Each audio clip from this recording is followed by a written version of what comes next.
তারা নিয়ে লিটারেলি দেশে ইন্টারন্যাশনাল মিডিয়াতে মানে তোলবার হয়ে গেছে এই ইস্যুতে। ওইটাতে অনেক কিছু ট্রিগার করছে, জিও পলিটিক্স বলেন, বাংলাদেশ মধ্যে ওয়ার্ল্ড কাপ ওখানে খেলতে যাবে না, এত বড় একটা ডিসিশন আসে। এটা কিন্তু সব ওটার সেন্টারটা কিন্তু নিউক্লিয়াসটা কিন্তু মুস্তাফিজ, কিন্তু তার কোনো হেলদোল নাই। কিন্তু অনেক সাহসী ডিসিশন এটা ডেফিনেটলি, এবং এটা বলো অনেক বড় ডিসিশন। হ্যাঁ, বাংলাদেশের একজন লেগ স্পিনার বিগ ব্যাশে গিয়ে খেলছেন, এটাই তো মানে তুই তো 2 বছর আগে ওটা চিন্তা করতে পারছি না, তাই না? ন্যাশনাল টিমে তো চিন্তা করতে পারতাম না। সো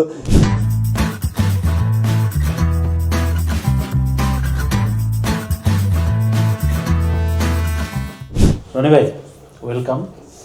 লুঙ্গি পরিহিত রনি ভাই, ভাই এই লুঙ্গি নিয়ে তো অনেক জায়গায় গেছেন আপনি, মানে আপনি এমন এমন জায়গায় ছবি তুলছেন ওইগুলা মানে টুরিস্ট ডেস্টিনেশন আর কি। আমাদের সৌভাগ্য যে আপনাকে লুঙ্গি আনতে পারছি।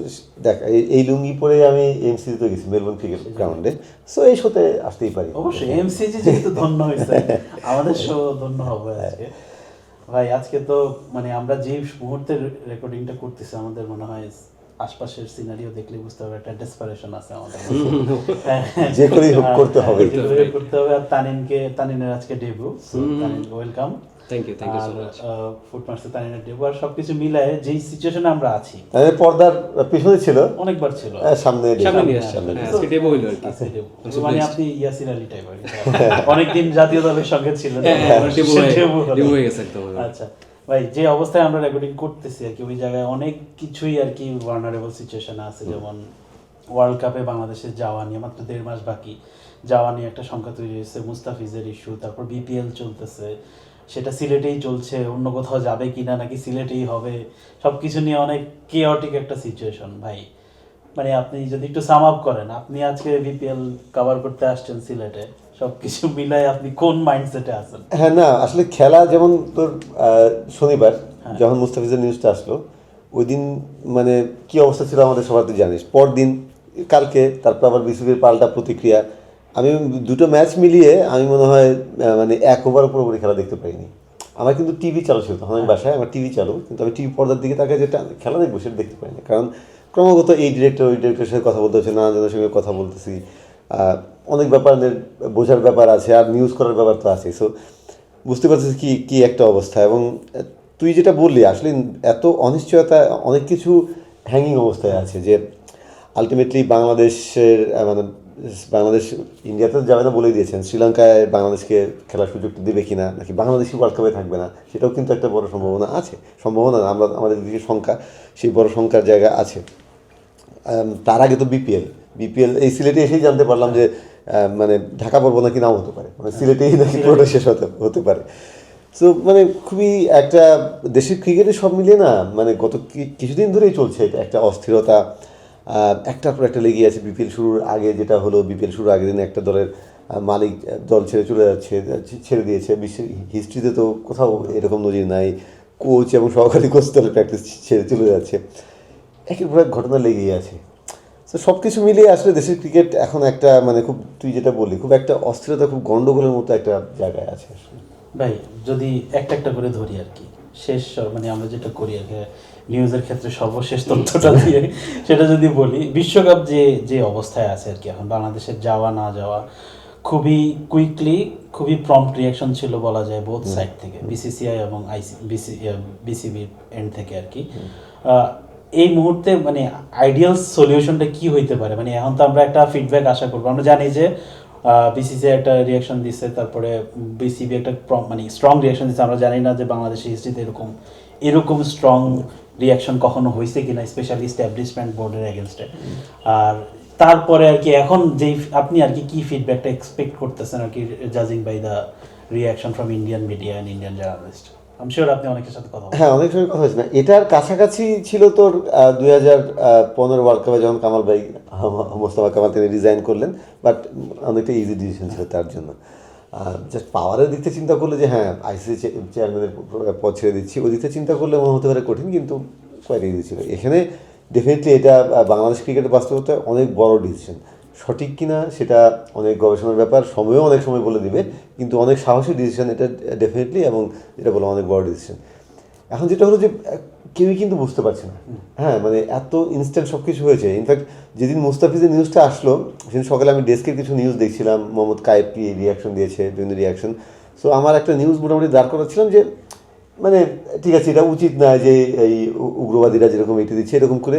আলটিমেটলি ভাবতে পারি নাই যে এরকম কোনো ডিসিশন মানে এত দ্রুত ইন্ডিয়ার বোর্ড থেকে আসবে। ওই নিউজটা লেখার শেষ নাগাদ আমি খবরটা পেয়ে গেলাম যে দেবাজিৎ সাইকে বলে দিয়েছেন যে মানে তাকে ছেড়ে দিতে। সো এটা কিন্তু মানে একদমই সবার জন্য খুবই সারপ্রাইজিং ছিল যে এত দ্রুত এত কিছু হয়ে যাবে, কারণ আইপিএল বেশ দূরে আছে এখন, তাই না? সো এটা একটা সারপ্রাইজিং ব্যবস্থা। তারপরে তো একের পর এক ঘটনা ঘটতেই থাকলো।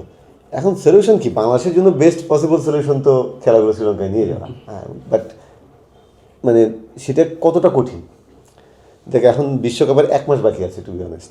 7 তারিখে বাংলাদেশের ফার্স্ট ম্যাচ, আজকে আমরা করছি কত 5 তারিখ, সো 1 মাস বাকি আছে।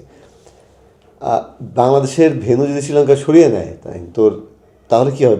ভারতের ম্যাচগুলো কমে যাচ্ছে, হ্যাঁ। তো ভারত নিশ্চয়ই সেটা অ্যালাউ করবে না। তাদের ম্যাচ সংখ্যা ঠিক রাখতে হলে তাদেরকে ওই শ্রীলঙ্কাতে যে ম্যাচগুলো আছে, হয়তো অস্ট্রেলিয়া বা ইংল্যান্ডের কিছু ম্যাচ নিয়ে আসতে হবে। সেটা কি কতটা সম্ভব? ম্যাচ নিয়ে আসতে হলে তো ওই দুটো বোর্ডকে রাজি হতে হবে, হ্যাঁ, ওদের সঙ্গে আলোচনা করতে হবে, রাজি হতে হবে। টিকিট বিক্রি শুরু হয়ে গেছে। যারা অস্ট্রেলিয়ার খেলা দেখার জন্য টিকিট কিনেছে তারা কি বাংলাদেশের খেলা দেখার জন্য? এটা তো এক ধরনের প্রতারণা তাদের সঙ্গে হবে। এখন যদি বাংলাদেশের ম্যাচ নিয়ে নেয় তারা দেখতে বাধ্য, কিন্তু এটা তো এক ধরনের প্রতারণা হবে। সেই ডিসিশনের ব্যাপার আছে, ব্রডকাস্ট, লজিস্টিক্স, অনেক কিছু ব্যাপার আছে। তো এটা খুবই মানে আমার কাছে মনে হয় নেক্সট টু ইম্পসিবল একটা ডিসিশন। ইম্পসিবল না হতেই পারে, আইসিসি চাইলে, জ্যাসা চাইলে গোটা দুনিয়া উলটপালট হয়ে যেতে, ক্রিকেট দুনিয়া উলটপালট হয়ে যেতে পারে, বাট আমার কাছে মনে হয় যে মানে ভেরি আনলাইকলি এই অবস্থায়। আমি জানি না কয়েকদিনের ডেভেলপমেন্টটা কী হবে। তাই না? আপনার মানে এক্সপিরিয়েন্স কি ছিল লাস্ট কয়েকদিনে? বিকজ মানে আমরা এখানে সিলেটে বিপিএল কভার করতে আসছি, বাট লাস্ট 2 দিন মনে হয় আমি আর আপনি বিপিএল এর চেয়ে বেশি আইপিএল কভার করছি। ও মানে হ্যাঁ, অবশ্যই। বিপিএল এ যেটা রনি ভাই যেটা বলতেছিলেন যে মুস্তাফিজের নিউজটা যেদিন আসলো, মানে স্পেশালি কালকে প্রেস বক্সে আড্ডাও দিতেছিলাম আমরা যে রংপুরের ম্যাচটার মুস্তাফিজের ওই ওভারটা ছাড়া ওরা আসলে কোনো খেলাই দেখি। আমিও যখন সিলেট আসার জন্য রেডি হচ্ছিলাম, জাস্ট টিভিতে তাকে লাস্ট ওভারটা দেখলাম, ওই লাস্ট ওভারটাই দেখলাম। আর এর আগে এই ফোন দাও, এরকম ডেভেলপমেন্ট হচ্ছে, এর ফোন দাও, ওই ফোন দাও, নিউজ বের করো, আসলে কি হইতেছে, একটা মিটিং ইনস্ট্যান্টলি হয়ে গেল। তো সব কিছু মিলে ওই লাস্ট 2টা দিন আসলে খুবই তাড়াহুড়োর মধ্যে গেছে, সারাক্ষণ কাজের পিছনে দৌড়াইতে হয়েছে। মাঠে ক্রিকেটে কি হইতেছে, বিপিএল এমনি তো খুব বেশি কোয়ালিটি ক্রিকেট কখনোই হয় না, মানে কম বেশি। এবার তো আরো হয়েছে না, আরো হয় নাই এখন পর্যন্ত 200+ একটা ইনিংস মনে আমরা দেখিনি। সো মাঠের ক্রিকেটের চেয়ে ওইখানে ব্যস্ততার কাটে মনে হয় বেশি এনজয় করছি সো ফার এখন পর্যন্ত আর কি। আর ওইটার যে ফল আউট, যেটা ওয়াইডার ফল আউট আসলে, মানে নট অনলি ক্রিকেট, ওখানে জিও পলিটিক্স ইনভলভ হয়ে গেছে, অ্যান্ড একটা রিলিজিয়ান কার্ড খেলার ব্যাপার চলে আসছে। তো সব কিছু মিলে রনি ভাই যেটা বললো যে বাংলাদেশ তো একটা স্ট্যান্ড দিছে, স্ট্যান্ড বলার চেয়ে মানে ওইখানে আমি জাস্টিফিকেশনটা খুঁজতে চাইবো আসলে ওইটা লজিক্যাল, মানে বাংলাদেশের পার্সপেক্টিভ থেকে লজিক্যাল। বোল্ড ডিসিশন বলবো না, কারণ এরাই হওয়া উচিত যে আমার কোনো সেফটি কনসার্ন আছে, আমার একটা প্লেয়ারে তুমি সিকিউরিটি দিতে পারতেছো না, আমার পুরো স্কোয়াড, ফ্যানরা যাবে, জার্নালিস্ট যাবে, তুমি তাদের কেমনে সিকিউরিটি এনশিওর করবা।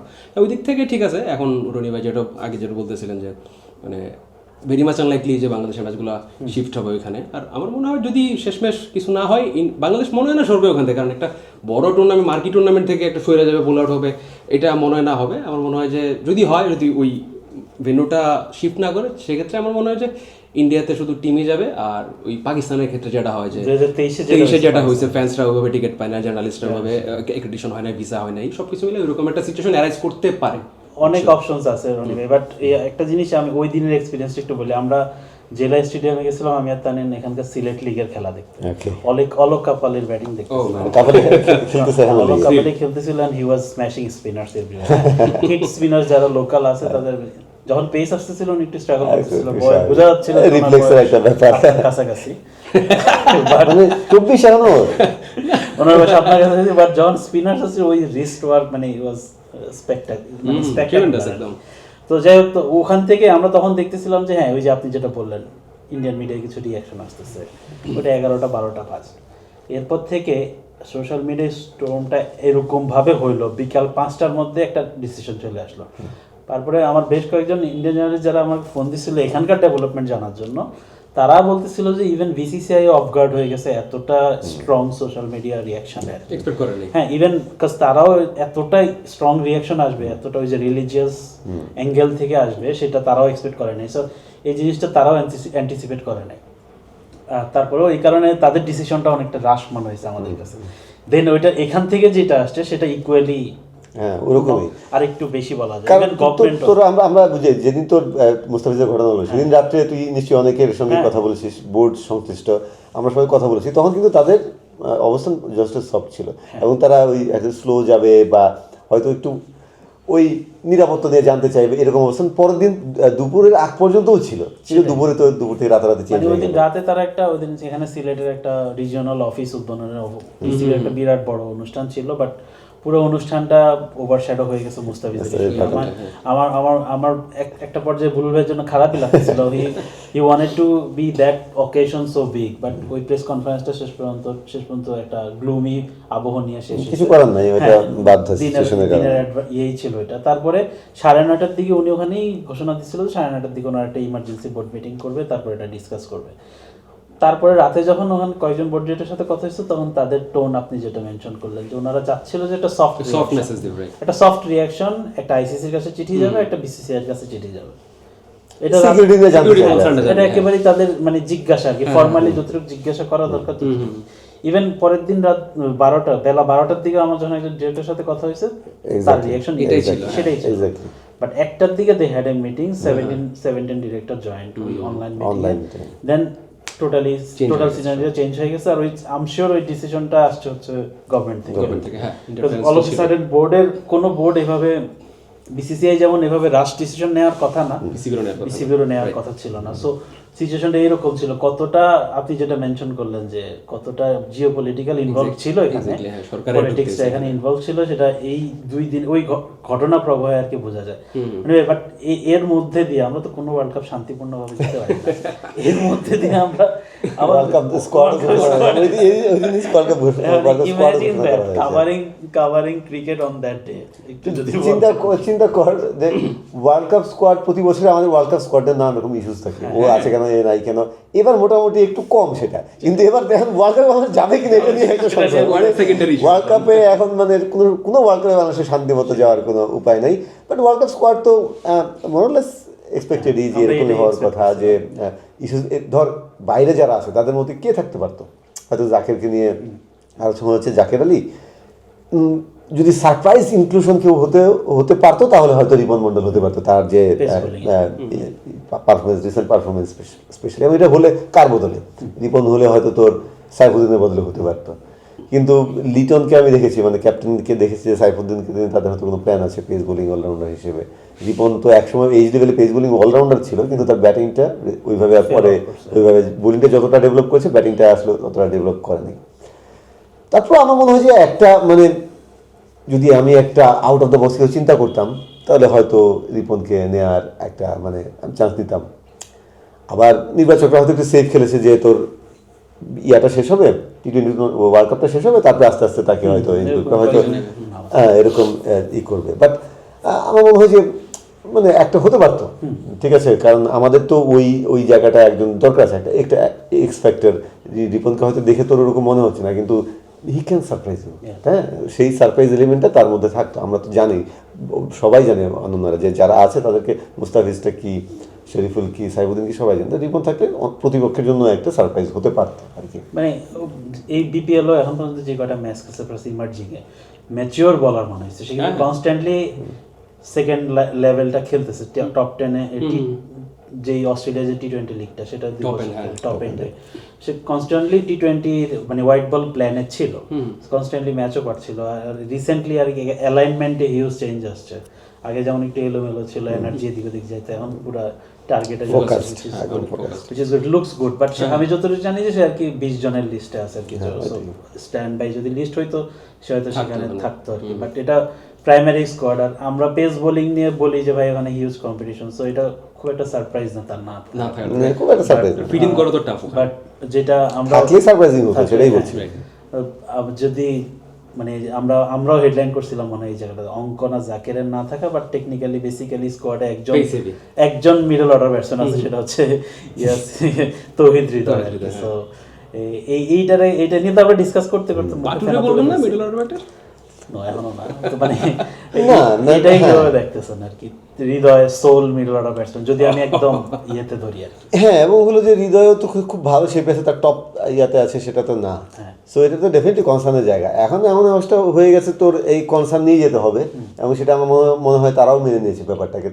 তারা এক্সপেক্ট করবে যে টপ অর্ডার থেকে কেউ ক্যারি করবে, যাতে ওই মিডল অর্ডারকে মিডল অর্ডারের পরীক্ষা করতে না হয়। তারা হয়তো ওই যে আমাদের তো সবই ফিনিশার, সো তারা যাতে ফিনিশিং রোলটাই প্লে করতে পারে এই আশা করতে হবে, উইচ ইজ মানে ভেরি আনলাইকলি। তুই একটা ওয়ার্ল্ড ইভেন্টে যাবি বড় দলগুলোর এগেনস্টে, খুব টাফ। বাট এখন ওই হোপ এগেনস্ট হোপ, তো এই আশাটা করতে হবে, তাছাড়া তার আমি উপায় দেখি না এখন। তাছাড়া সত্যিকার অর্থে এর আগে যখন আমরা অঙ্কনের কথা আলোচনা করেছি, ওই সময় অঙ্কনের যে ফর্ম ছিল সেটা পরবর্তীতে সেটা তখন ইউজ করা যায় নাই। তারপরে আর তারা সেই ফর্মেও তিনি সেই পুশটা তিনিও করতে পারেন নাই, কিংবা বাইরেও যে খুব বেশি অপশন, ইয়াসির আলী একটা ভালো অপশন হতে পারতো বলে আমি মনে করি, কিন্তু তিনিও রান করেন নাই। এবং যেই জায়গাগুলো তো তিনি নিজের দাবিটা জানাতে পারতেন, সেই দাবিটা আসলে সেভাবে জানাতে পারেন না। সো দেশের ক্রিকেটের বাস্তবিক অবস্থায় তুই দেখ মানে অপশনসটা মানে কত লিমিটেড। তাই না? এই যে জাকের আলী, আমরা এটা নিয়ে অনেক কথা হলো, চিফ সিলেক্টরও বলতেছিল যে তারা চাচ্ছিল যে তারা এনাফ গেম টাইম পাক বিফোর 3rd জানুয়ারি, যাতে তারা স্কোয়াড মেক করার ক্ষেত্রে তাদের একটু ক্ল্যারিটি থাকে আর কি। অঙ্কনকে দেখা গেছে যে নোয়াখালী সাথে খেলাচ্ছে, আবার জাকির মানে ঠিক ছিল না, এনাফ গেম টাইম তারা পায় নাই টু প্রুভ দেমসেলফ। জাকির মনে একটা ভালো ইনিংস ছিল 17 বলে 29 টাইম, বাট ওইটুক মানে সুযোগ কি তারা পাইছে? মানে বিপিএল এ আর কি অঙ্কন আর জাকির দুজন একই টিমে পড়ছে, দুটোটা টিম তাদের নোয়াখালী আর কি এখন পর্যন্ত ভালো রেজাল্ট করে নাই, তাদের ব্যাটিং স্ট্রাগল করতেছে। সবকিছু মিলায় এনাফ স্যাম্পল সাইজও তো ছিল না যে বিপিএল এ যেটা তাদেরকে এনাফ মানে একটা স্ট্রং কেস ক্রিয়েট করতে পারে ফর ওয়ার্ল্ড কাপ। অঙ্কনের কথা যেমন বললেন যে ফার্স্ট ম্যাচে নাম্বার 7 ব্যাট করছে এন্ড ফিক্স ছিল না ব্যাটিং অর্ডার, তো আপনি ওদের কাছ থেকে যখন বেটার পারফরমেন্স চাইবেন ফিক্স ব্যাটিং অর্ডার তারা দিতে হবে। জাকেরের কেসটা যেটা হয়েছে, জাকের কিন্তু ওই লাস্ট এশিয়া কাপের থেকে খুব বেশি যে ভালো করতেছিল এরকম না, সেটা ওইটা একটা বাজে একটা জানি না মেন্টাল নাকি টেকনিক্যাল ও টেকনিক্যাল কোথাও একটা ঝামেলা তো হচ্ছে। হ্যাঁ এটাও ঠিক, আবার আজকে ড্রপ আজকে 11 আজকে মানে বিপিএল এর 11 থেকে ড্রপ হয়েছে, এটা হিউজ একটা সেটব্যাক কিন্তু। হ্যাঁ ওয়ার্ল্ড কাপ সামনে রেখা চিফ সিলেক্টরের কাছ থেকে একটা মেসেজ পাওয়ার পরও এটা আসলে একটা কনসার্নিং জায়গা এদের জন্য অবশ্যই। আর এনাফ সুযোগের কথা যদি বলি, হ্যাঁ এই তারা যেই ক্যালিবারের ক্রিকেটার ন্যাশনাল টিমে রিপ্রেজেন্ট করছে, অঙ্কন অলরেডি ওয়ানডে খেলছে, টেস্ট খেলছে, আরো ডিজার্ভ করে ওই জায়গাটা, মানে আরো গেম টাইম আরো সিউরিটি ক্ল্যারিটি ডিজার্ভ করে। দেখছি আমরা তো ডেফিনেটলি ভাবছি নোয়াখালীর ব্যাটিং এই দুইজনই ক্যারি করবে, বাট সেটা হয় না ফর মেনি আদার রিজন। সেটা ওদেরকে ক্লিয়ার রোলও কিন্তু দেওয়া হয় না, মানে অঙ্কনকে তুই প্রপার মিডল অর্ডার হিসেবে খেলাবি নাকি সেই খুলনার মতো তাকে ফিনিশার হিসেবে খেলাবে, সেই রোলটাও দেওয়া। ওই রোলটাতে কিন্তু ভালো করতেছিল লাস্ট ইয়ার। হ্যাঁ ওই রোলটা তো অসাধারণ করেছে, 140 স্ট্রাইকে ব্যাট করতেছিল। সো এইখানে ওই টিমের প্ল্যানিং সবকিছু মিলে আমার মনে হয় যে এরও ক্লিয়ার কোনো ইন্ডিকেশন পায় নাই টিম ম্যানেজারের কাছ থেকে।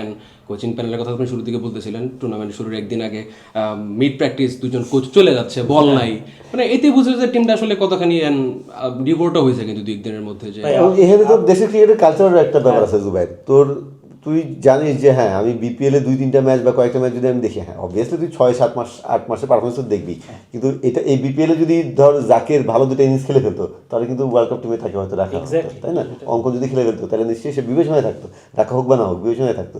সেটা হয় না, তার মানে কি তাদেরকে সেই রোলগুলো দেওয়া হয় না, কারণ হলো যে ন্যাশনাল টিমের সিলেক্টর, টিম ম্যানেজমেন্ট তাদের সঙ্গে এই যে তোর ফ্র্যাঞ্চাইজি টিমগুলো তাদের কিন্তু কোনো কমিউনিকেশন সেই লেভেলে নাই, ওই এলিমেন্টে নাই। সো এটা হলো কালচারের ব্যাপার, বা এটা অস্ট্রেলিয়ানের সম্ভব হতো না ভাই। আপনি যেটা বললেন সিলেটকে মানে আজকে হয়তো আপনি জিজ্ঞেস করার পরে উনি হয়তো ডিনাই করছে, বাট ক্লিয়ারলি ইনস্ট্রাকশন ছিল যে আমরা ইমনকে চাইলে দেখতে চাই।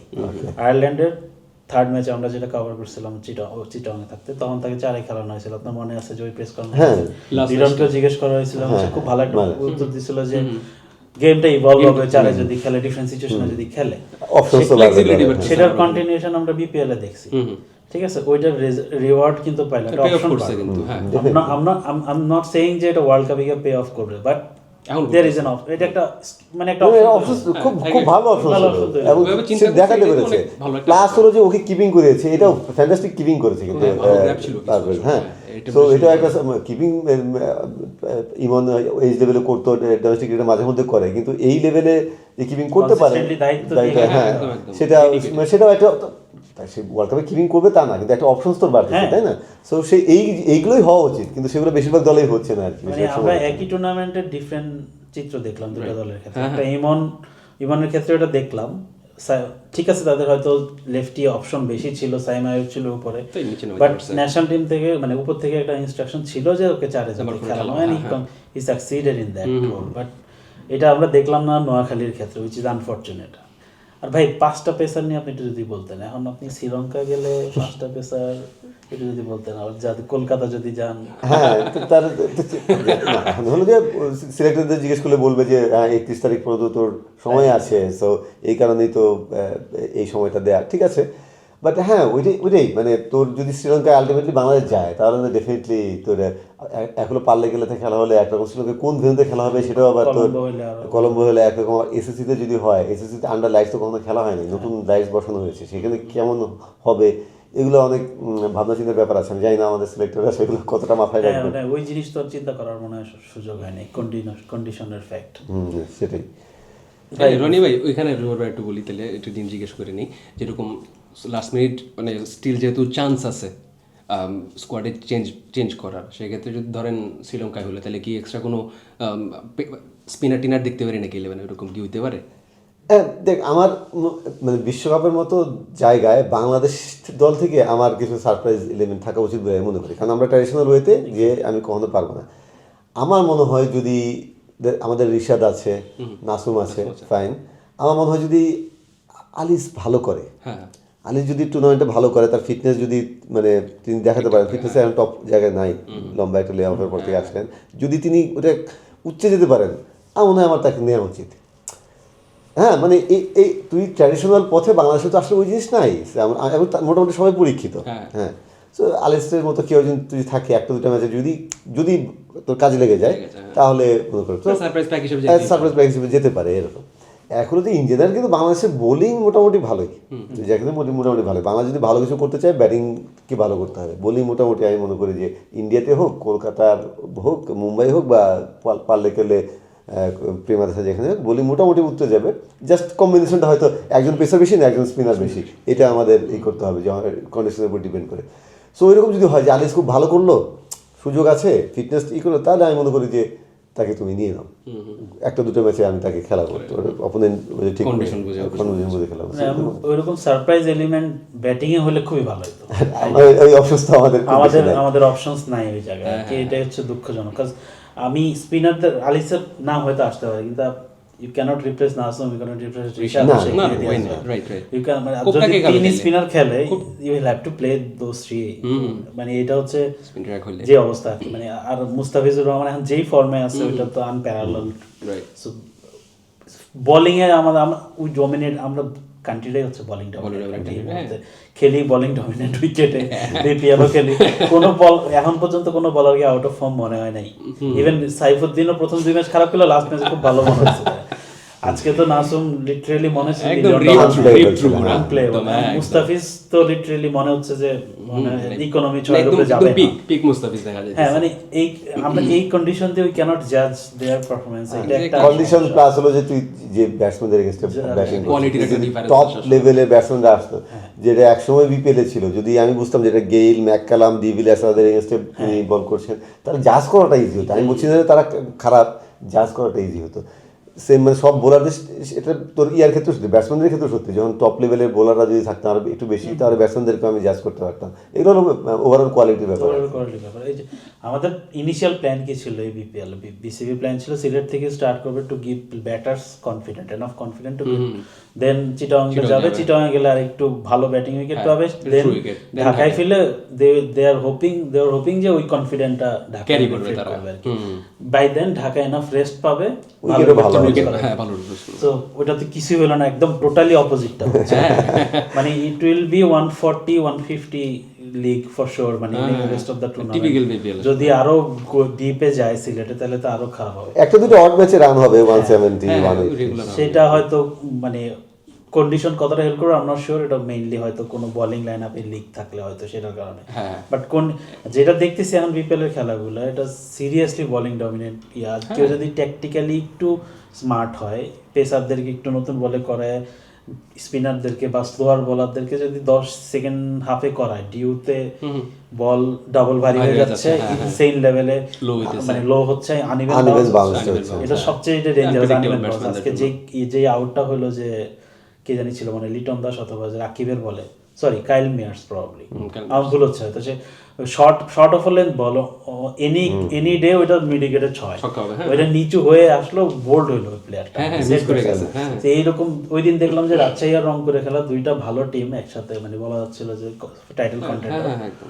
অহিনকে তারা বোলিং করালো 16তম ওভারে 18তম ওভারে, আনলাইকলি আনলাইকলি। Unlikely আপনি একদম। এই ট্যাকটিক্যাল এই দুইটা ওভারে তো spinner কেউ করাবে না। কখনোই করাবেন না। আর অহিন তো ওই লেভেলের spinner না, ইজ নট শেখ মেহেদী। হ্যাঁ। সো তারপরেও ওইটা হচ্ছে। তো এই এরকম স্যাম্পল সাইজ নিয়ে যদি আমরা ওয়ার্ল্ড কাপে যাই, এইগুলো based on that is bad news all হ্যাঁ, ব্যাড নিউজ। ভাই আপনি ন্যাশনাল টুর্নামেন্ট তাহলে বলেন তো এবার কি করবেন আপনি এই সিচুয়েশন থেকে উত্তরণ উপায় কি? ওই যে যেটা বলে মেন্টাল প্রিপারেশন সবসময়। তাছাড়া এখন ওই তোর ওয়ার্ল্ড কাপের আগে ভেন্যুতে যে তোর ওই প্রিপারেশনটা কাজে লাগবে। এখন এখানেও একটা ব্যাপার আছে যে লম্বা বিপিএল খেলার পরে তারা ফিজিক্যালি মেন্টালি একদম ঠিক থাকবে, বাট প্রফেশনাল প্লেয়ার সেটা করতে হবে, তাছাড়া কোনো উপায় নেই। তোর এটা মোটামুটি শিওর যে তোর বিপিএল থেকে তো প্রপার প্রিপারেশনটা তোর হচ্ছে না, এটা মোটামুটি শিওর। এখন ওই যে দুটো প্র্যাকটিস না আছে, এটা কোথায় হবে? অপোনেন্ট তো আছে, এখন তো মানে ভেন্যু চেঞ্জ হলে অপোনেন্ট চেঞ্জ হয়ে যেতে পারে। এখন তো হ্যাঁ, এই ওয়ার্ল্ড কাপের প্র্যাকটিস ম্যাচগুলো যেটা হয় আমি সবসময় দেখেছি যে খুব বেশি ইন্টেন্স থাকে না। খুব বেশি ইন্টেন্স থাকে না, প্লেয়াররা যায় জাস্ট একটু হিট করায় এরকম। কিন্তু তখন বাংলাদেশকে একটু ইন্টেন্স নিজেদের থেকেই একটা কৃত্রিম ইন্টেন্সিটিটা বিল্ড আপ করতে হবে। প্লাস হলো যে ওই গিয়ে খুব ইন্টেন্স তোর যারা কোচিং স্টাফ আছেন তাদেরকে ওইটা এনশিওর করতে হবে, ক্যাপ্টেন কোচিং স্টাফ, যে হ্যাঁ ঠিক আছে একদম ম্যাচ সিচুয়েশনে যেন ইন্টেন্স ট্রেনিংগুলো হয়। তাছাড়া মানে আমার মনে হয় তাছাড়া আসলে বিপিএল থেকে তুই ওয়ার্ল্ড কাপের প্রিপারেশন ওইভাবে নিতে পারবে। ভাই ওই জাকের আমি যদি একটু পার্টিকুলারলি বলি, এই স্কোয়াড তো চেঞ্জ হওয়ার অপশন আছে, যেটা আপনার বলা আছে 31 তারিখ পর্যন্ত। মানে মিডল অর্ডার আমি এখনো স্টিল সারপ্রাইজ যে একজন মিডল অর্ডার নিয়ে গেছে। সো আমি আইডিয়ালি চাবো যে একটা বেশ ভালো কমায় একটা এইভাবেই তো যাচ্ছে। এট সাম পয়েন্ট যেটা এশিয়া কাপে হয়েছে, Saif Hasan was a part of their plan, ঠিক আছে। Then Saif Hasan became the mainstay of the team. হ্যাঁ, so you might need someone who will create some chaos আর কি in the middle. So যদি ওইরকম এটা যদি মাহিদুল অঙ্কন হয় বা একজন middle order batsman, you have to have some, because when you go to the ground with that these 15 players, because আপনি ধরে নিতে হবে যে টপ 6টা কি, আপনি খুবই প্রেডিক্টেবল জানবেন যে টপ 6 কি। তোকে বলবে সিলেক্টররা বা টিম ম্যানেজমেন্ট যে সাইড তো আছে, পারভেজ তো আছে, মানে ওরা 4 নম্বরে খেলতে পারে মানে খেলানো হচ্ছে, তো ওদেরকে মিডল অর্ডার অপশনস তো আছে, এভাবে বলবে আর কি। কিন্তু আমরাও জানি যে তারাও জানে কি গ্রাউন্ড রিয়েলিটি তো অন্য জিনিস দেখি ভাই সবসময় মাল্টিন্যাশনাল টুর্নামেন্টগুলোতে। হ্যাভিং সেড দ্যাট আমার ফার্স্ট ট্যুর ছিল এশিয়া কাপে ইউএইতে। মেমোরি কি বলতাম আমি, লিটারালি আমরা মানে হন্ট করে বেড়াই এখনো। ঠিক আছে, ইন্ডিয়ার ম্যাচটা আমি দেখলাম, ওকে ইন্ডিয়া মানে আনবিটেন চ্যাম্পিয়ন, এরা অন্য লেভেলে ক্রিকেট খেলে।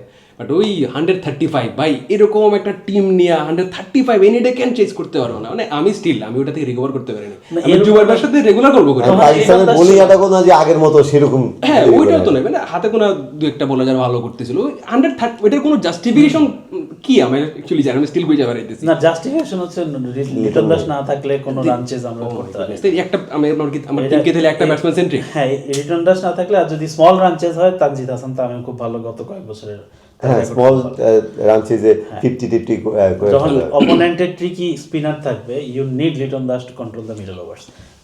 মানে এই জায়গায় আমাদের হিউজ ড্রব্যাক আছে। যদি লিগের মাঝখানে মানে বিশ্বকাপের মাঝখানে আপনার একটা ব্যাকআপ মানে ব্যাটসম্যান লাগে, তখন আপনার সমাধানটা কি ভাই? আমাদের তো কোনো অপশন নাই। না এদের যে হৃদয় যখন ইনজুরিতে পড়লো মনে আছে, তখন তো খুঁজে পাচ্ছে না। কিন্তু ওয়ার্ল্ড কাপে গিয়েও হতে পারে, নেভার নো, বিপিএল এর শেষ দিকে হতে পারে, ওয়ার্ল্ড কাপে যাওয়ার হতে পারে।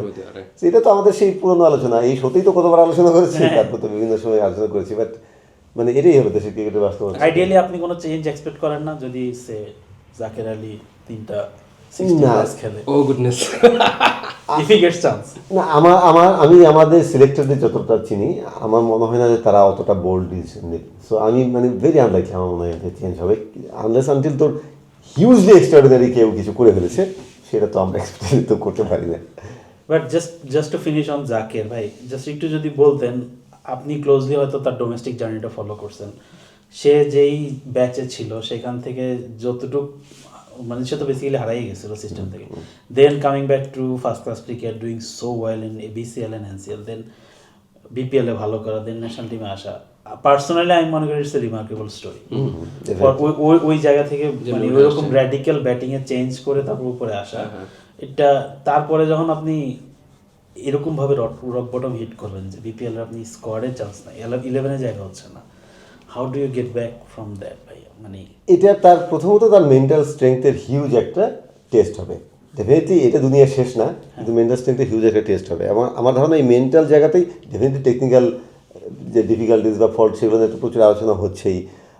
তার মানে অন সাইডের প্রতি তার মানে অতি আগ্রহ বা অফ সাইডের প্রতি যে ঘাটতি সেগুলো নিয়ে তো আছেই, বাট ডেফিনেটলি একটা তার জন্য একটা মেন্টাল চ্যালেঞ্জ এটা, এবং সেটা তিনি বলতে হবে যে তিনি হয়তো সেভাবে সেটা ওভারকাম করতে পারেন নাই। দেখ, ও যদি তার শক্তির জায়গাটায় থাকতো তাহলে আমার মনে হয় যে এতটা খারাপ অবস্থা হতো না। একটা সব সময় তুই যত গ্রেট প্লেয়ারই হোক, যখন তাদের খারাপ সময় আসে সবাই কিন্তু একটা কথা বলে যে just get back to your basic. আমার মনে হয় ওই জায়গাটায় যাকে যেতে পারে না এই সময়টায় উল্টা কাজ করেছে। এই যে সোশ্যাল মিডিয়ায় আলোচনা, এই যে তোর মিডিয়ায় আলোচনা বা বিশ্লেষকদের আলোচনা, এই যে অফসাইড নিয়ে এত কিছু, এটা ওর মাথায়, আমার ধারণা, আমি জানি না সত্যি কথা, আমার ধারণা ওটা ওর মাথায় প্রবলভাবে পেয়ে বসেছে। তুই সেটা শর্ট খেলার প্রবণতা তো দেখেছি যে অনেক সময় জোর করে অফসাইডেও খেলতে গেছে, জোর করে অনসাইডে খেলছে তো আছে, কিন্তু জোর করে অফসাইডে খেলতে গেছে। আমার মনে হয় যে যখন খারাপ সময়টা আসলে এটা আসতেই পারে, তখন যদি তিনি তার বেসিক খেলাটা ফিরে যেতেন যে অনসাইড শক্তির জায়গায় সেই অনসাইডটাকে আমি আরও পোক্ত করি, নিজের শক্তির জায়গায় আরও শানিত করি, বেসিক কিছু জায়গায় আমি কাটসাট করে আমি বেসিক জায়গাটায় ঠিক থাকি, তাহলে হতে পারতো যে তিনি হয়তো ওইটা ওভারকাম করতে পারতেন। কিন্তু একটু জোর করে উল্টোটা দেখাতে গিয়ে সম্ভবত তার জন্য আরও খারাপ হয়েছে আর কি। 2024 বিশ্বকাপেও যখন এরকম হয়েছিল, মানে তখন তারপরেও তার আমার কাছে তারপরে যখন তার একটা ইন্টারভিউ করছিলাম তখন বারবার বলতেছিল বেসিক্যালি ঘর থেকে বের হওয়া বন্ধ করেছিল, এতটাই সে মানে ইয়ে হয়েছিল যে মানসিকভাবে ইম্প্যাক্টেড হয়েছিল। এটা তো আরো 3 গুণ 4 গুণ বেশি ভাই, মানে কত 6-7-8 মাসে যাওয়া হয়েছে। হ্যাঁ, এটা হতেও পারে যে একটা ফ্রেশ স্টার্ট তার জন্য। হ্যাঁ, তিনি যদি সেটা করতে পারেন, না করতে পারলে তো দেখ ক্রিকেটার হিসেবে এই চ্যালেঞ্জগুলো আসবে, স্পেশালি উপমহাদেশে, স্পেশালি এই বাংলাদেশে। এখন আমি তামিমের একটা উদাহরণ দিতে পারি। ওয়ার্ল্ড ইভেন্টগুলোতে গিয়ে মেন্টালি যে স্ট্রাগল করেছেন, 2019 ওয়ার্ল্ড কাপে, সেটা আমার নিজের চোখে দেখা। 2019 ওয়ার্ল্ড কাপের আগে তিনি যখন ওয়ার্ল্ড কাপের আগ পর্যন্ত মানে হ্যাঁ ফর্ম তো ভালো ছিলই, মানে তিনি খুব ফ্রেশ মাইন্ডে ছিলেন। ওয়ার্ল্ড কাপ আস্তে আস্তে যেটা হয়েছে, মানে সেটা তো তিনি বলেননি, আমার উপলব্ধি, আমার দেখা, ওয়ার্ল্ড কাপ আস্তে আস্তে তিনি যেটা হয়েছে, তিনি তো খুব ডিটারমাইন্ড ছিলেন ওয়ার্ল্ড কাপটা আমার ভালো করতে হবে। ওই যে একটা প্রেশার নিয়ে নিয়েছেন, প্রেশার নিয়ে আলটিমেটলি ওই আড্ডা, হাসি, মজা, ফুরফুরে যে ভাবটা ছিল সেটা তার থেকে চলে গেল। অনেক বেশি ট্রেনিংও করছিল, হ্যাঁ, অনেক বেশি ট্রেনিং করেছে, এবং সেটা নিজের কাছে একটা চ্যালেঞ্জ, ভালো করতেই হবে এবার আমার।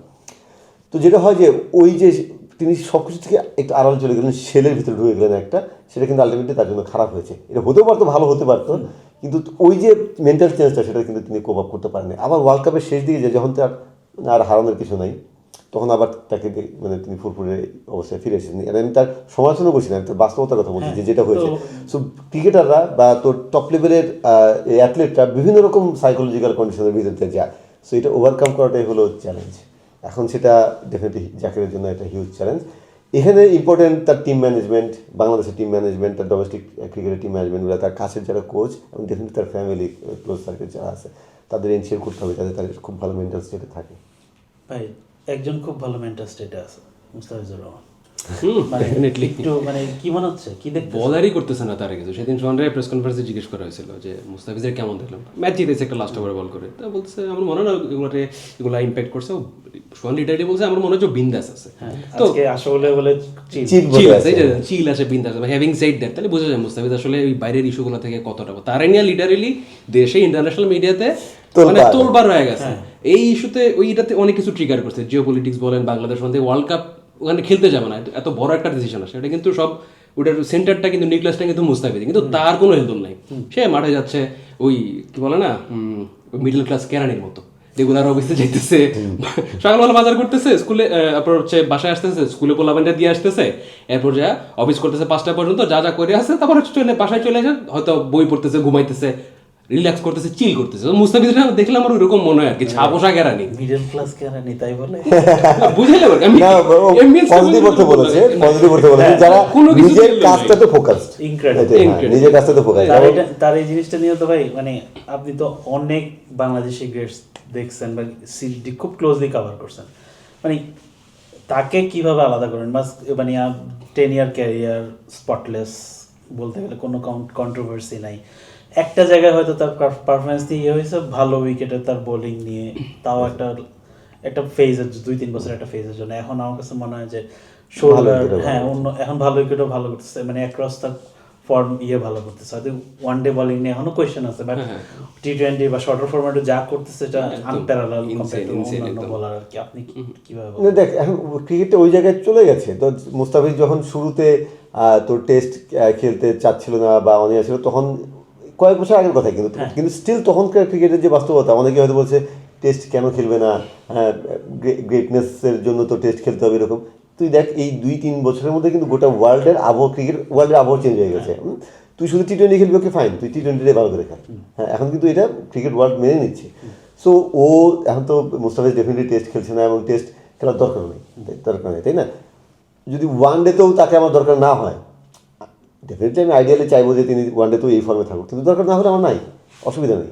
টি-20তেই তুমি এই ফর্মে থাকো, ওয়ান ডের জন্য আমি বোলার করে দেবো, আমাদের সেই অপশনস আছে। তো ক্রিকেট ওয়ার্ল্ডটা ওই জায়গায় চলে যাচ্ছে। তো সো ওইটাতে আমি এখন কোনো সমস্যা দেখি না, করতে পারলে ভালো, না করলে সমস্যা নেই।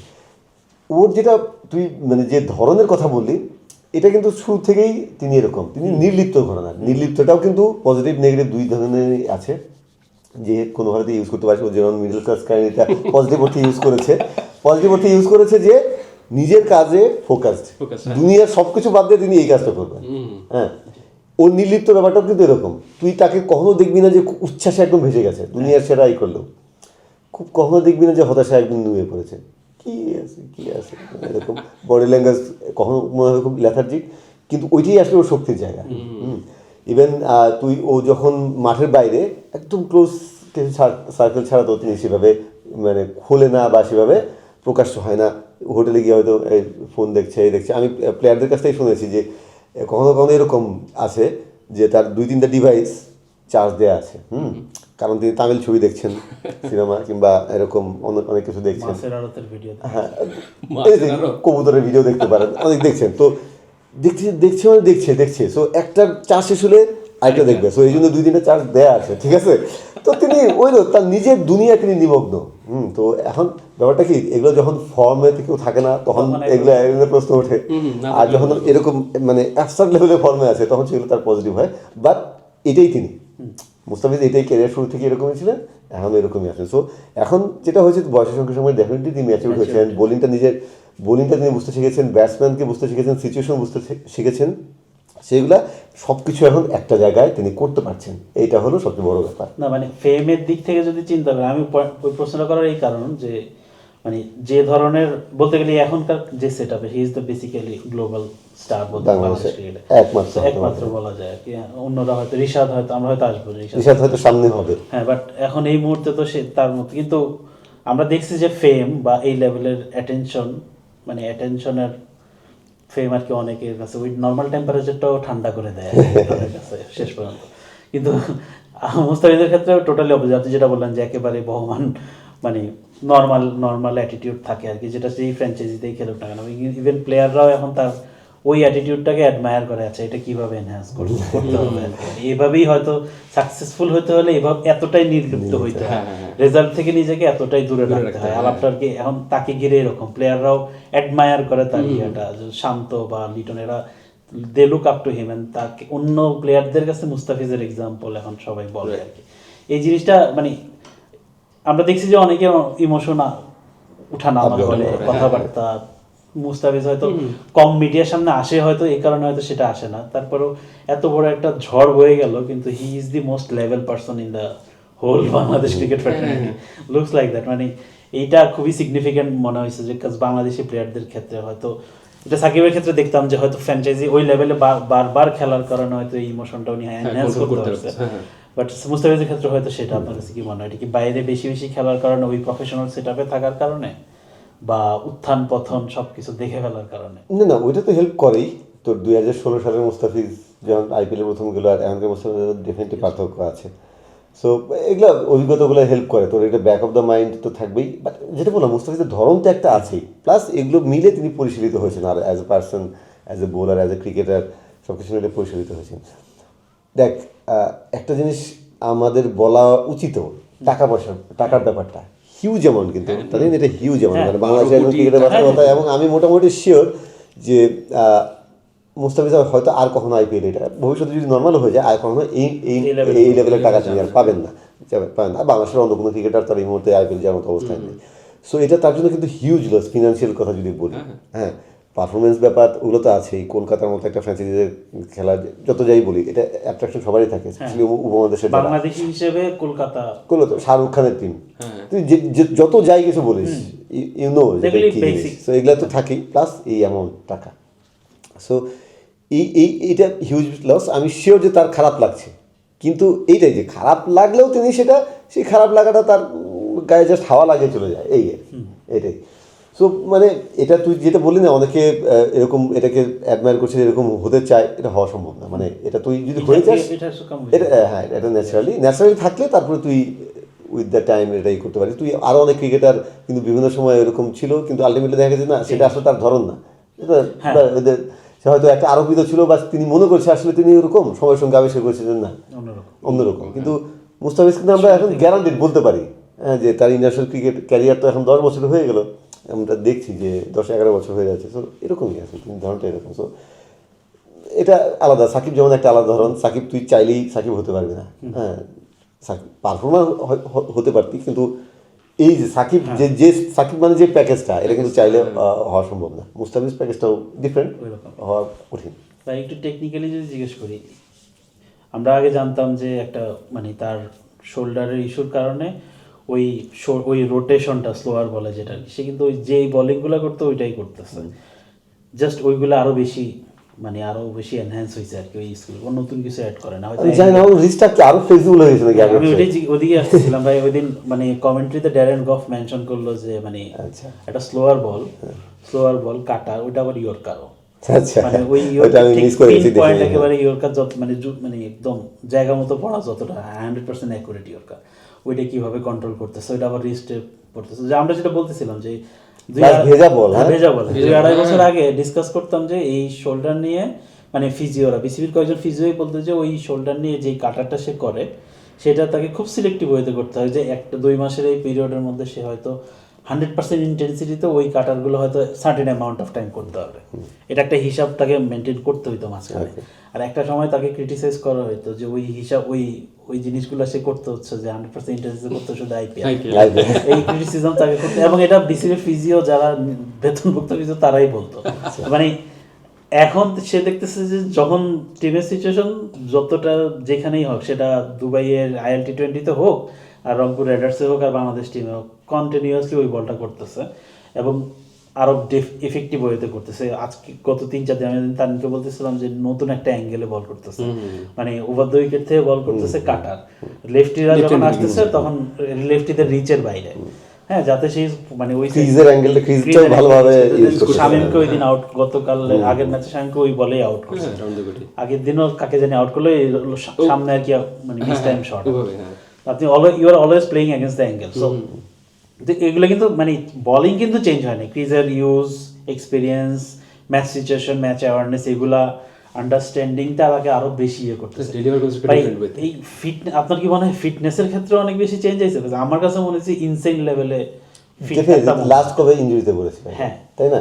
মাঝখানে একটা সময় গেছে যে ওকে ওই নার্চার করতে হতো, বা কয়টা ম্যাচ খেলাবো কয়টা খেলাবো না, এই ব্যাপারগুলো হয়তো সেই সময়টাতে হেল্প করেছে তার, হয়তো ওই তোর কাজটা স্ট্রং হয়েছে, ফিজিক্যালি আরও স্ট্রং, তিনি নিজেকে হয়তো মেনটেনটা করতে জানেন আগের চেয়ে ভালোভাবে। নিজের ফিজিক্সটা বোঝা কিন্তু জরুরি, এটাও অনেকে সময় লাগে যে আসলে ঠিক আছে আমি কতটুকু ট্রেনিং করবো, হ্যাঁ, কী ট্রেনিং করবো স্পেসিফিক, এগুলো নিজের বুঝতে। শুধু ফিজিও ট্রেনাররা তো আছে, কিন্তু নিজেরটা সবচেয়ে ভালো বোঝে নিজে। সো হতে পারে যে এগুলো তার এখন কাজ দিচ্ছে, স্ট্রেংথটা হয়তো বেড়েছে, রিস্টের স্ট্রেংথও বেড়েছে, বা আমি যেটা বুঝতে ফ্লেক্সিবল হচ্ছে, এটা তো ক্রিকেটীয় কোনো ব্যাখ্যা খুঁজে পাওয়া তো মুশকিল, কারণ ও যে লেভেলের মানে তার রিস্ট যে লেভেলের ফ্লেক্সিবল। ডেফিনেটলি ওই কাঁধের অস্ত্রোপচারের পর তার তো অনেকটা সময় প্রায় 3-4 বছর সেটা ভুগতে হয়েছে, কারণ ওই পেসটা ওই লেভেলে ছিল না। পেসটাও কিন্তু এখন মোটামুটি তিনি চাইলে যেমন পেস অন ডেলিভারি বেশ ভালো পেস থাকে, 37-38 থাকে, একটা সময় 140 ক্রস করেছে, কিন্তু সেটা খুব কম সময় ছিল, ছোট পিরিয়ডে ছিল। কাঁধের অস্ত্রোপচারের পর আর এটা হয় নাই।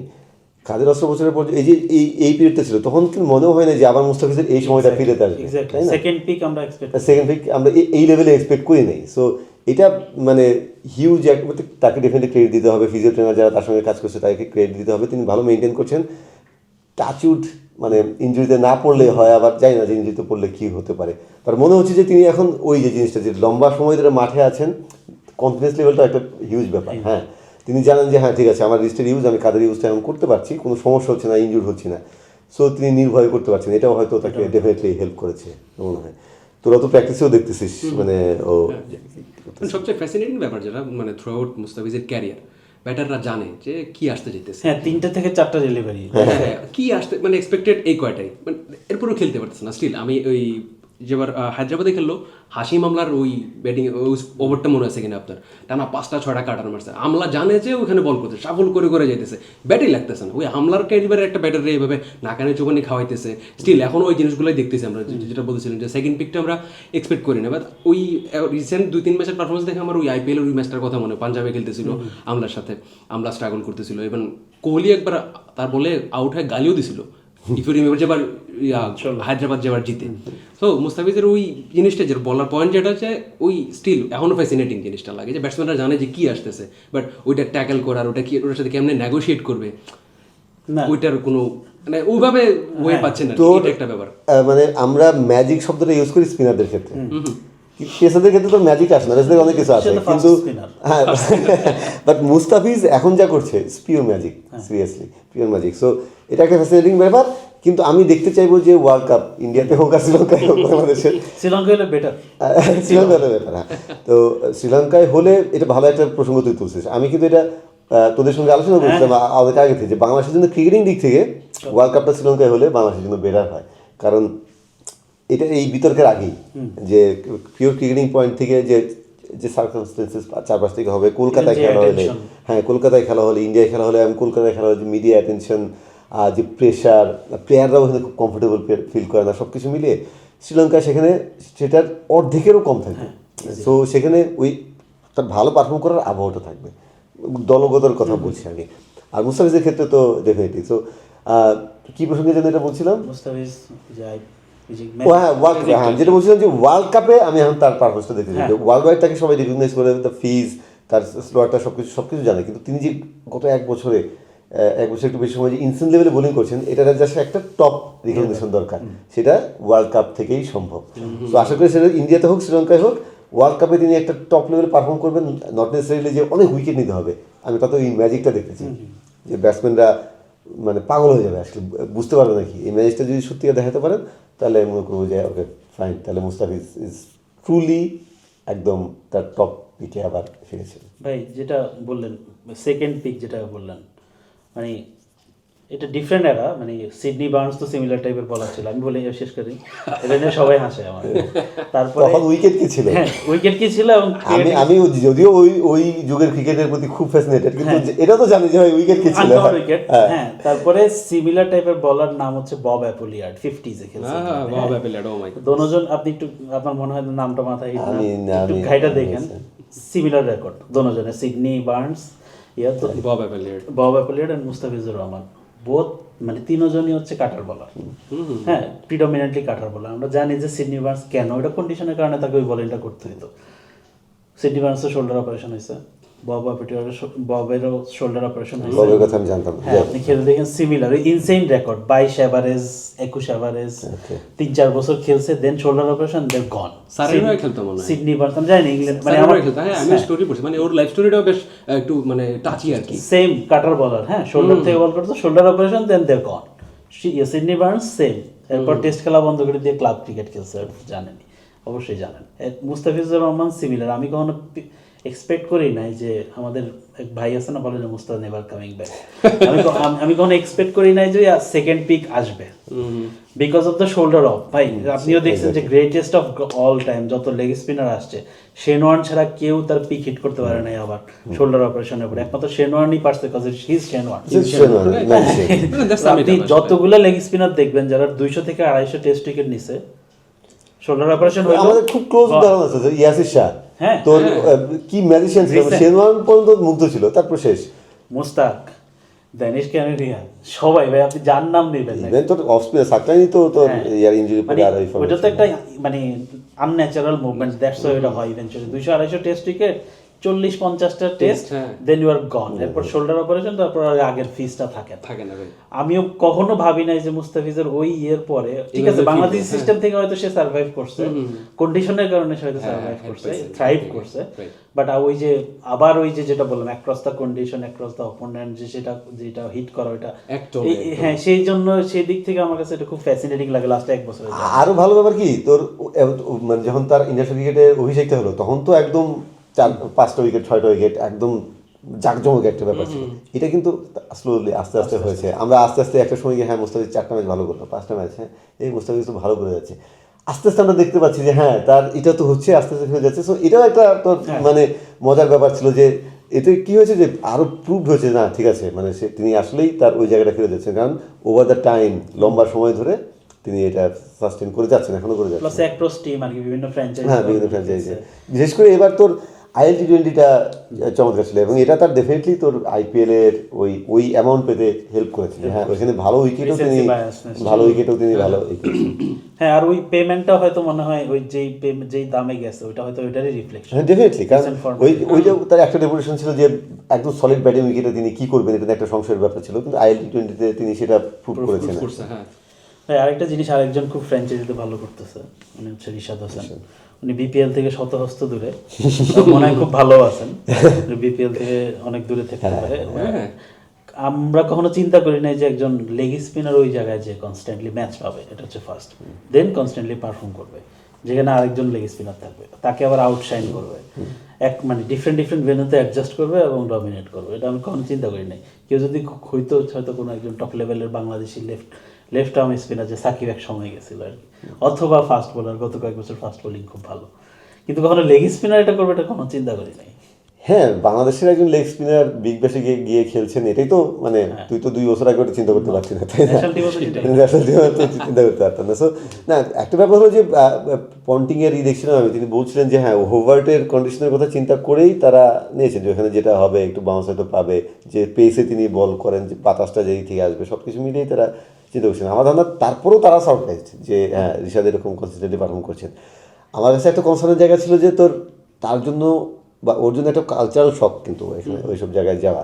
যেমন আগে তো 90s পাকিস্তানি প্লেয়ারদের ইংল্যান্ডে পাঠানো হতো বা আগে যে ইংল্যান্ডে গেলে কাউন্টিতে গেলে কী হতো, ওই যে নিজের সব কিছু করা, নিজের মতো থাকা, নিজের রান্না করা, কাপড় ধোয়াতে শুরু করে তোর একটা অ্যাপার্টমেন্টে থাকা, লাইফস্টাইলটাও তোর সব কিছু অংশ, ডিসিপ্লিনটাও কিন্তু তোর ক্রিকেট জার্নিটার অংশ। সেটা ডেফিনেটলি তোর অন দ্য ফিল্ড ক্রিকেটে তোর হেল্প করে। সাকিবের ক্ষেত্রে হয়েছে, সাকিব ওই কাউন্টিতে যাওয়ার পর বেশি দিন খেলেনি কিন্তু অনেক ম্যাচিউর হয়ে এসেছেন। সো রিশাদ যে ব্যাকগ্রাউন্ড থেকে উঠেছে যে জায়গা থেকে, সো এটা তার জন্য অস্ট্রেলিয়াতে গিয়েও অনেকটা ওই রকমই ব্যাপার থাকে, সেটা করতে হবে। সো এবং সেখানে যে লেভেলের প্রফেশনালিজম আর বাংলাদেশে যে লেভেলের প্রফেশনালিজম তিনি দেখেন, সেখানে তো হিউজ জাম্প।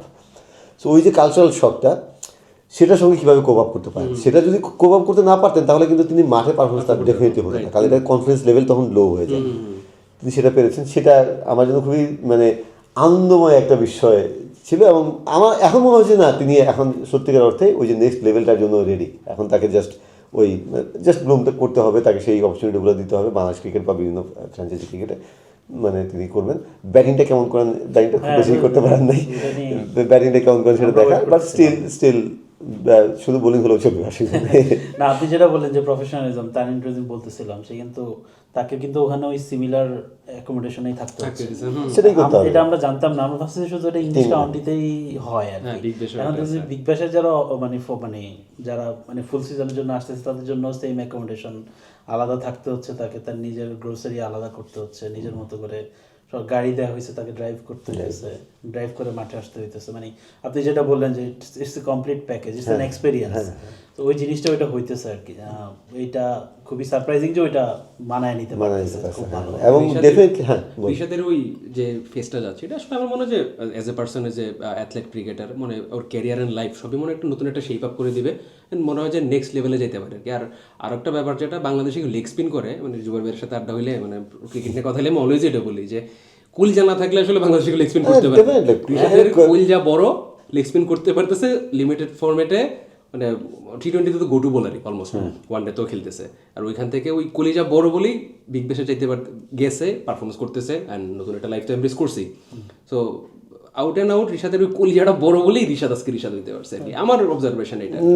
আপনি একদম ক্লোজলি দেখছেন। ও যখন ফিরে আসবে he will be different person, definitely. Player তো না, ডিফারেন্ট পারসন, মানে প্লেয়ার তো একটা থাকবে, তার এক্সপিরিয়েন্স হবে, সেটা তো হবে, কিন্তু ডিফারেন্ট পার্সন। সেই ডিফারেন্ট পার্সনটা ওই আরও ডিফারেন্ট প্লেয়ার হতে হেল্প করবে আর কি নেক্সট লেভেলে যেতে। আমি আশা করবো যে তিনি তো এমনিতে তুই আরও ভালোভাবে বলতে পারবি, আমরা তো আর ওদের জেনারেশনের সঙ্গে ওইভাবে মিশি না। মনে হয় একটু চুপচাপ, একটু লেট ব্যাক ধরনের, কিন্তু এগুলো যদি একটু শেয়ার করতে পারেন সবার সঙ্গে, সবাই হয়তো এটা বুঝতে পারবে না, ওই লেভেলে ধরতে পারবে না, কিন্তু অ্যাটলিস্ট তাদের মনে হতে পারে যে হ্যাঁ ঠিক আছে, একটা তো মনে ধাক্কা লাগতে পারে, তাদের মনে ওই তামাটা জাগতে পারে যে ঠিক আছে আমিও তাহলে ইংল্যান্ডে বা অস্ট্রেলিয়া যদি খেলতে পারি, সেই এটা আসতে পারে। সো সেটা যদি মানে সবার সঙ্গে শেয়ার করে খুব ভালো হবে, স্বতঃস্ফূর্ত হবে, তাহলে একটু ভালো হয়। না মানে যেটা বললেন যে বিশ্বকাপে যদি মানে এরকম পিক মুস্তাফিজ এবং পিক রিশাদ এবং অন্যান্য যারা আছে, এই জন্যই বোলিংয়ের কথা বলছিলাম। আমরা তো বোলিং নিয়ে তো আর আমাদের এটা আমার বরং একটু কনসার্ন আছে তাসকিনকে নিয়ে। হ্যাঁ তাসকিন তো খুব ভালো বোলিং করছিলেন, কিন্তু মানে রিসেন্টলি মনে হচ্ছে না যে তিনি টপ জায়গায় আছেন এখন। সেটা তার ফিটনেসের কারণে এই তো সমস্যার কথা জানি না, কিন্তু ফিটনেসের কারণে কি না, কিন্তু মনে হচ্ছে না নট কনসিস্টেন্ট এনাফ যতটা হওয়া উচিত তার বোলিংয়ের ক্ষেত্রে উইদিন দ্য ম্যাচ। এবং তুই যদি সব কিছু চিন্তা করিস, ওইটা একটু কনসার্নের জায়গা আছে। বাট আশা করি তিনি অভিজ্ঞতা দিয়ে সব কিছু দিয়ে তিনি ওয়ার্ল্ড কাপে ভালো করবেন। তাছাড়া তো বোলিং আসলে খুব বেশি না। সেদিন ওইটা নিয়েই কথা হচ্ছিল, আপনি যেটা বললেন ফিটনেস।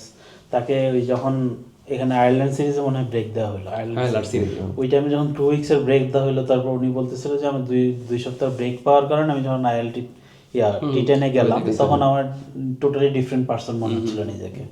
তারপর থেকে ওই T10 আয়ারলে খুব ভালো সময়, মোটামুটি ভালো সময় গেছে আর কি। সে হয়তো গত কয়েকদিন আবার একটা লোড ক্রিয়েট হয়েছে আর কি তাকে। এখনো কিন্তু ওই যে অ্যাকিলিসের ইনজুরি ওটা ম্যানেজ করেই খেলতে হচ্ছে। তো ওখানে ওই আলাপে হয়তো তার টেস্ট ক্রিকেটের কথা উঠছিল, তখন সে বলছিল যে যদি আমার ওয়ার্ল্ড কাপটা আমার ভালো যায় বা ম্যানেজ করতে পারি, তাহলে আমি একটা BCL এর ম্যাচ খেলে অস্ট্রেলিয়ায় 2টা টেস্ট অথবা সাউথ আফ্রিকায় 2টা টেস্ট টার্গেট করতে পারি। ইটস লং শট, বাট তার কথাবার্তা শুনে মনে হচ্ছিল যে ইনজুরিটা তাকে খুব ভালোভাবে কেয়ারফুলি ম্যানেজ করতে হচ্ছে আর কি, স্পেশালি ওয়ার্ল্ড কাপ যখন খুব কাছে আর কি। বাট আমরা অ্যাজ ইউজুয়াল সবসময় বলার নিয়ে কথা বলতেছি, বিকজ বলার ফল নেই। ব্যাটিং আমাদের ভবিষ্যৎ এই মুহূর্তে পজিটিভ দেখতে পাচ্ছি না। আর অ্যাডমিনিস্ট্রেটিভ দিক থেকে ভাই আপনি এই মুহূর্তে কি এক্সপেক্ট করেন আর কি? বোর্ড যদি BCCI থেকে একটা আসে, অথবা ICC থেকে যদি একটা ফিডব্যাক আসে, এজিউমিং সেটা পজিটিভ বা নেগেটিভ, আপনি BCB সেটা কিভাবে ট্যাকেল করা উচিত? আমার তো মনে হয় BCB বা বাংলাদেশ সরকার যেটাই হোক, এখন তো আর পেছনে ফেরার কোনো সুযোগ নাই সেখান থেকে। কারণ তুমি একটা সাহসী ডিসিশন নিয়ে ফেলেছো, তাই না? তারপরে যদি বলে না তোমাদেরকে ইন্ডিয়াতে খেলতে হবে, তাহলে তো আমার মনে হয় না যে সেখানে BCB সেখানে সেই সিদ্ধান্ত নেবে না ঠিক আছে আমি ইন্ডিয়াতেই যাবো। একটা অপশন কি এরকম হতে পারে কি না যে কলকাতার খেলাগুলো অন্য কোথাও সরিয়ে নিল, সেটা একটা অপশন হতে পারে কিনা। কিন্তু ভেন্যু এই মুহূর্তে নতুন কোনো ভেন্যু দেওয়ার সুযোগ আছে বলে আমার মনে হয় না। উইদিন ইন্ডিয়ায় নতুন তো ভেন্যু দেওয়ার সুযোগ আছে বলে মনে হয় না। এখন যে ভেন্যুগুলো ঠিক করা হচ্ছে আগেই, সেই ভেন্যুগুলোতে দিলে কী হবে, চেন্নাইতে যদি দেয় চেন্নাইতে দিল বা মুম্বাইতে বেশি খেলা দিল, সেই ক্ষেত্রে সিকিউরিটি থ্রেটটা কম থাকবে কিনা আমি ঠিক জানি না, সেটাতে বাংলাদেশ সরকারও রাজি হবে কিনা। কিন্তু আমার মনে হয় না যে মানে সেটাতেও বাংলাদেশ রাজি হবে, কারণ ইন্ডিয়া তো ইন্ডিয়া, সেখানে রাজি হওয়ার কথা না। সো যদি আলটিমেটলি ভেন্যু চেঞ্জ না করে, তাহলে তো বড় একটা মানে দুর্ভাবনার জায়গায় বাংলাদেশের জন্য থেকেই যাচ্ছে। বাট BCBর কি একটা স্ট্রং কেস আছে কিনা তাদের? কারণ অলরেডি ICC একবার পাকিস্তানের জন্য এক্সেপশন করছে, ডেফিনেটলি আছে, ইন্ডিয়ার জন্য ডেফিনেটলি আছে। হ্যাঁ, আপনি যখন হাইব্রিড মডেল ওপেন করবেন, then you have to provide hybrid model whoever wants it. মানে এরকম ডেফিনেটলি বাংলাদেশের জন্য কনসার্নের জায়গাটা জাস্ট 1 মাস বাকি আছে, এই কারণেই এত আলোচনা হচ্ছে। হ্যাঁ, এটা যদি তোর 2 মাস স্কেডিউল ঘোষণার আগে হতো, 2 মাস আগে হতো, তাহলে আমি আরো বেশি শিওর থাকতাম যে হ্যাঁ তোকে ওই যে পাকিস্তানের যে পয়েন্ট সেগুলো নেই, ইন্ডিয়াও তো যায় না তাই না, সেই ইন্ডিয়া চ্যাম্পিয়ন্স ট্রফির ক্ষেত্রে তো যায় নাই। সো সেই স্ট্রং পয়েন্ট বাংলাদেশ দেখাতে পারতো ডেফিনেটলি। অ্যান্ড এই কাছাকাছি বলেই আমি আমার যে অনিশ্চয়তা বা যে সংখ্যার জায়গাটা সে একদম কাছাকাছি বলেই, জানি না যে আলটিমেটলি কী হবে। যদি হয় আলটিমেটলি ভেন্যু চেঞ্জ হয়, সেটা তো ডেফিনেটলি বাংলাদেশের জন্য একটা ক্রিকেটীয় কূটনীতিতে বড় জয়, প্লাস হলো ক্রিকেটিং দিক থেকেও পারফরমেন্সের জন্য স্বস্তির জায়গা, যেটা ভালো হয়ে বলছে। আপনি হিস্টোরিক্যালি ভাই এর আগে আমরা 96 আপনার মনে হচ্ছে যে পাকিস্তান যায় নাই অস্ট্রেলিয়া, না, অস্ট্রেলিয়া যায় নাই, শ্রীলঙ্কা, শ্রীলঙ্কা। ওয়েস্ট ইন্ডিজ আর অস্ট্রেলিয়া যায় না। আর 2003-তে মনে হয় ইংল্যান্ড এবং কেনিয়া। ইংল্যান্ডে জিম্বাবুয়ে এবং কেনিয়াতে জানি, কিন্তু ওগুলোর সঙ্গে একটা ডিফারেন্স আছে। তো ওইটা তো তার জাস্ট একটা ম্যাচ ছিল তাই, হ্যাঁ একটা ম্যাচ ছিল, যায় নাই, প্লাস ওই ম্যাচগুলো কিন্তু তাকে ফোরফিট করতে হয়েছে, হ্যাঁ পয়েন্ট দিয়ে দিয়েছে। So, বাংলাদেশে তো আইসিসি শেষ যখন হলো। ওই এক্সেপশনটা করলো, আপনি তো এখন ওই মডেল থেকে ফিরে আসছেন, আপনি তো ওখান থেকে চলে আসছেন হ্যাঁ, hybrid model করতে আইসিসিও তো বিপদে, ICC বিপদে আছে, সেটাই। আইসিসি তো টেকনিক্যালি বিপদে। সেটাই। সো ওইটাই মানে টাফ, আইসিসির জন্য এখানে একটা টাফ ডিসিশন, অ্যান্ড আইসিসি মানে ইন্ডিয়ার জন্য টাফ ডিসিশন, কারণ আইসিসি মানে ইন্ডিয়া আমরা সবাই জানি। তো জয় শাহ ডিসিশন নেবেন, আইসিসি মানে ইন্ডিয়া, আমি the old joke man. মানে এটা তো কিছু করার নেই, জয় শাহ এখন যেহেতু এখন আছেন, এটা ফ্যাক্ট। সো তাদের জন্য এখন টাফ ডিসিশন, দেখা যাক। বাংলাদেশ যখন একটা ডিসিশন নিয়ে ফেলেছে তখন আর বাংলাদেশের কিছু সুযোগ নেই, এখন এসপার ওসপার যেটাই হোক। বাংলাদেশ সবচেয়ে কঠিন কাজটা করে ফেলেছে, ডিসিশনটা নিয়ে ফেলেছে, তারপরে ডিসিশনটা আসলে এখন তো ICC বোর্ড, এখন আইসিসির জন্য টাফ ডিসিশন। ভাই বুলবুল ভাই তো আইসিসিতে চাকরি করতো। আবার বুলবুল ভাই মানে এখানে যদি এখান থেকে যদি চলে যেতে হয় তারপর আইসিসি ফিরে যাবে, তিনি নিজেই বলেছেন আসার সময় যে তার জন্য একটা জায়গা রাখা আছে, এই হিসাব নিকাশও তো আছে। কি বললো নাকি পুরান কোনো লিঙ্ক ক্লিক করবে নাকি এখন? I don't know. Let's see. Let's see. Okay. Thank you, Tanin. অনেক লম্বা হয়ে আছে। হ্যাঁ, thank you.